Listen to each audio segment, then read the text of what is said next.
आशीष जब से गए हैं सिर्फ उनकी डायरी ही मेरा सहारा है। इसे पढ़ती हूँ तो लगता है कि वो मेरे आसपास ही हैं। क्यों चले गए वो मुझे छोड़कर? रागिनी, अपनी सोच से बाहर निकलो। इस डायरी में कुछ नहीं रखा है। तुम्हें अपने और अपने होने वाले बच्चे के बारे में सोचना चाहिए। मेरी मानो तो दूसरी शादी कर लो। नहीं, मेरे और मेरे बच्चे के लिए आशीष की यादें ही काफी हैं। मैं दूसरी शादी के बारे में सोच भी नहीं सकती।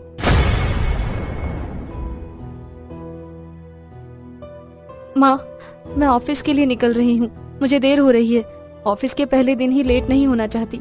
ये लड़की भी ना हमेशा जल्दी में रहती है। 1 मिनट रुको तो सही। बोला ना तुझे दही शक्कर लेकर आ रही हूँ।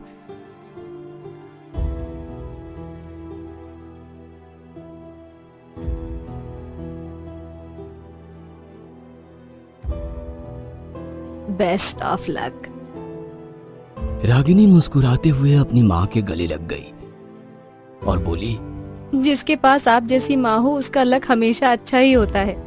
ज्यादा मस्का मत लगा। टिफिन में तेरे पसंद की पूरी आलू रखे हैं। लंच जरूर कर लेना। ऐसा ना हो कि काम की धुन में लंच करना ही भूल जाए। माँ, मैं कोई छोटी बच्ची नहीं हूँ जिसे आप इतना समझा रही हो। बच्चे चाहे कितने बड़े हो जाएं, माँ के लिए हमेशा बच्चे ही रहते हैं।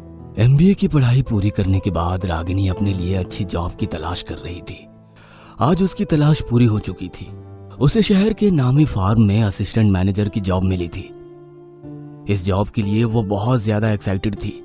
उसने मन ही मन सोच रखा था कि अपने सीनियर्स को कभी भी अपनी गलती निकालने का मौका नहीं दूंगी। अपना काम पूरी ईमानदारी से करूंगी।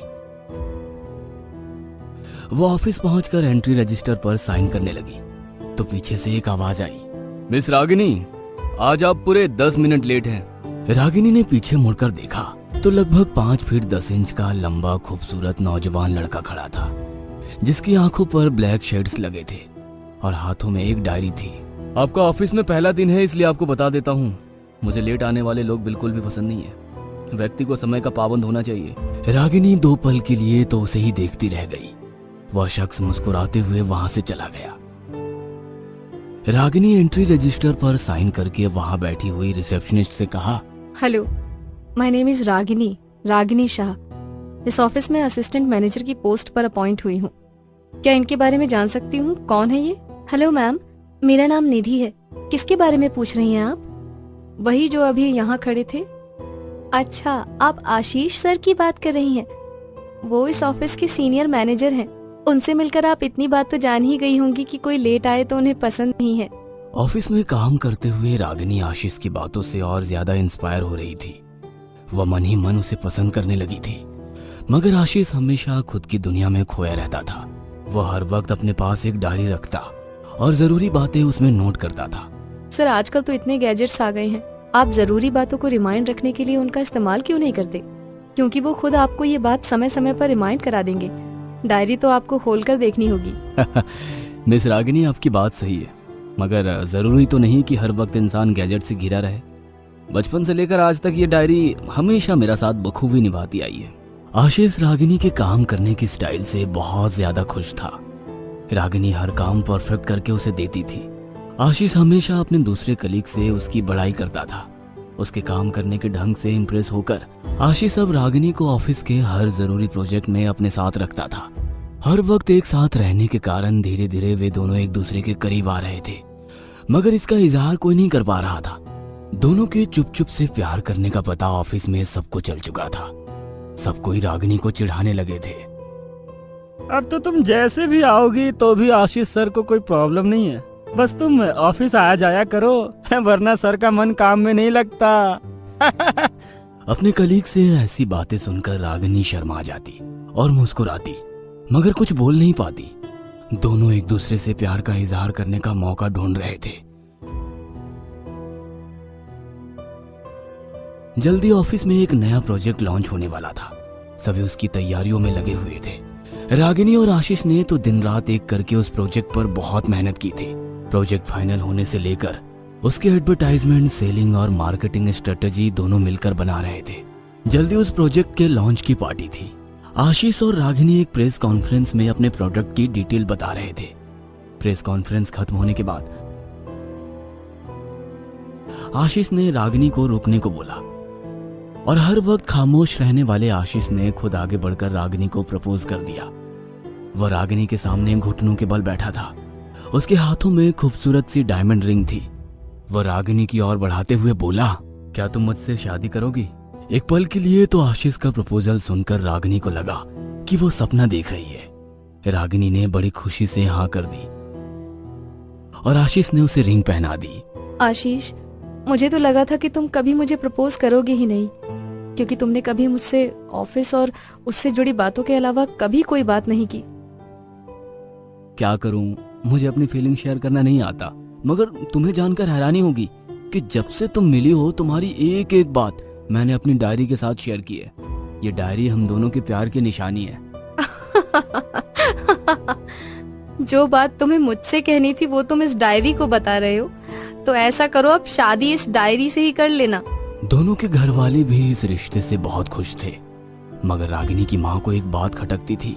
कहाँ उनकी बेटी मस्त मौला, हर एक से मस्ती मजाक करने वाली, और उनका होने वाला दामाद आशीष एकदम शायद जरूरत के हिसाब से ही बोलने वाला। उन्हें लगता कि इन दोनों की जोड़ी कैसे लगेगी, मगर रागिनी कहती, माँ मैं आशीष के साथ बहुत खुश हूँ। जल्दी ही दोनों शादी के बंधन में बंध गए। आशीष की माँ तो रागिनी के साथ बहुत खुश थी, क्योंकि रागिनी के कारण उनके पूरे घर में चहल पहल हो गई थी। बेटा, जब से तू इस घर में आई है इस घर में रौनक आ गई है, वरना ये दोनों बाप बेटे तो बिल्कुल ही बोलते नहीं थे। मैं अकेली ही बोलती रहती थी। कोई बात नहीं माँ जी, अब मैं आ गई हूँ ना, मैं सबको बोलना सिखा दूंगी।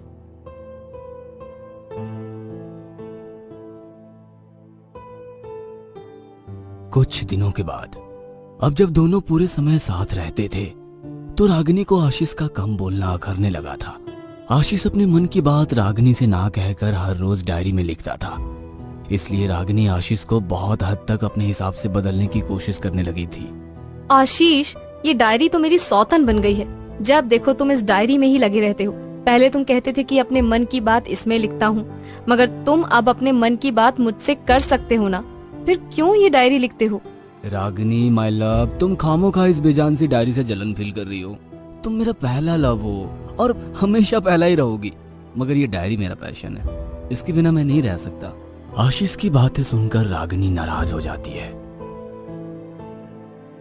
और अपने कमरे में चली जाती है।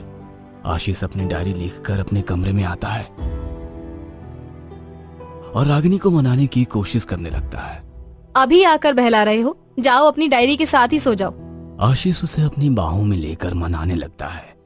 रागिनी भी उससे ज्यादा देर नाराज नहीं रह पाती है और दोनों एक दूसरे में खो जाते हैं। रागिनी, मैं चाहता हूँ कि हम दोनों हमारी फैमिली के बारे में भी सोचे।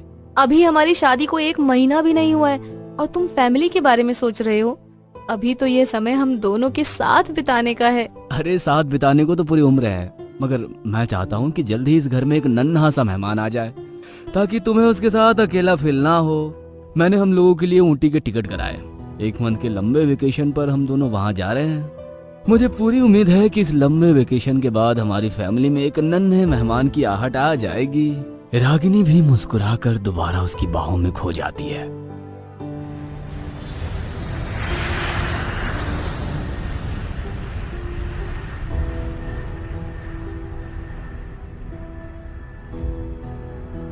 आशीष और रागिनी दोनों ऊटी में एक दूसरे के साथ टाइम स्पेंड करते हैं। आशीष रागिनी की हर शिकायत को दूर करने की कोशिश करता है। वो उससे ढेर सारी बातें करता है, उसके साथ बच्चों की तरह मस्ती करता है, मगर डायरी लिखना नहीं छोड़ता है। रागिनी, मैं तुम्हारे लिए पूरी तरह बदलने को तैयार हूँ।